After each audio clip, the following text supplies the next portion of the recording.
Luqman rahimahullah shared his wisdom. His knowledge became known amongst the people. And again, slavery was not all ball and chain and whip. Luqman had his home, he had his family. He was basically working for the man. And people would come to him for wisdom, seeking wisdom from this Nubian man, a person described as dark-skinned person from Africa. They would seek knowledge from all over the countryside, to the point where Allah subhanahu wa ta'ala showed how Luqman, in sharing his knowledge, shared his knowledge first with his family. And he spoke to his son in the oft-repeated verses, speaking to his son. And in verse 13 in the chapter of Luqman, Allah subhanahu wa ta'ala tells us, وَإِذْ قَالَ لُقْمَانُ لِإِبْنِهِ وَهُوَ يَعِظُهُ يَا بُنَيَّ لَا تُشْرِكْ بِاللَّهِ إِنَّ الشِّرْكَ لَظُلْمٌ عَظِيمٌ. He then revealed, Allah revealed, and called to mind when Luqman said to his son, while he was teaching him, "My son, do not associate partners with Allah." Because associating partners with Allah is a terrible wrong. It is a grievous sin. La tushrik billah. So Luqman, above all, was muwahhid. He was a person of tawheed. And he showed very clearly the first wisdom you must learn is not to associate partners with Allah subhanahu wa ta'ala in any possible way. And the chapter continued. And in the next verses, in verse number 14, Allah said, "And we commanded people to be good to their parents. The mothers carried them with strain upon strain. And it took 2 years to wean them." And Allah subhanahu wa ta'ala then sent the knowledge through Luqman.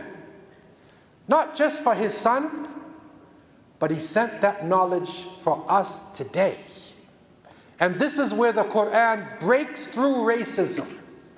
It breaks through the concept that based on the color of your skin, you are intelligent.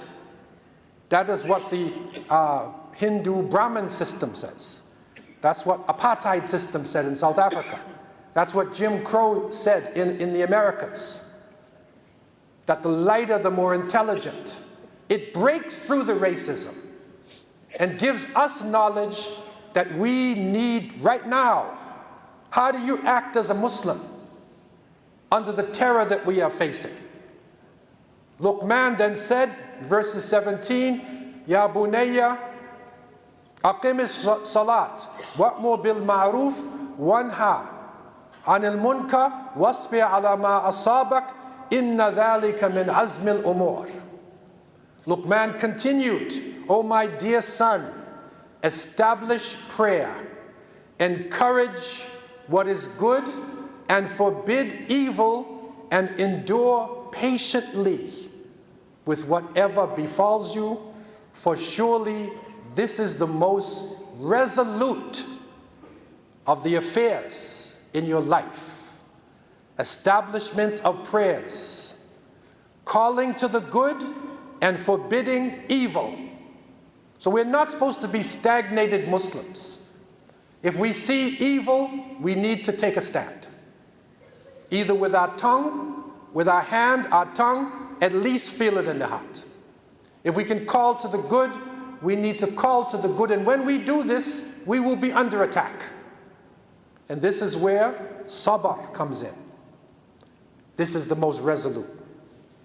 Luqman continued, وَلَا تُسَعِّ خَدَّكَ لِلنَّاسِ وَلَا تَمْشِ فِي الْأَرْضِ مَرَحًا إِنَّ اللَّهَ لَا يُحِبُّ كُلَّ مُخْتَالٍ فَخُورٍ. Allah continued revealing the wisdom of Luqman. And do not turn up your nose to people and walk arrogantly on the earth. Do not be arrogant. For surely Allah does not love those who are arrogant and boastful. وَاقْصِدْ فِي مَشْيِكَ وَاغْضُضْ مِنْ صَوْتِكَ Inna ankar al-aswati la sawtul hamir. And the wisdom of Luqman continued on when he said, be moderate in your pace. Moderate. Don't be an extremist. Not one extreme or another extreme. Keep a moderate pace. This is great wisdom for us today. Lower your voice, because surely the ugliest voice in the sight of Allah subhanahu wa ta'ala is the braying of the donkey. And so Luqman rahimahullah, not having received prophethood, but having received wisdom, the wisdom from Allah subhanahu wa ta'ala, which is a direct revelation that has come to us here today in the 21st century.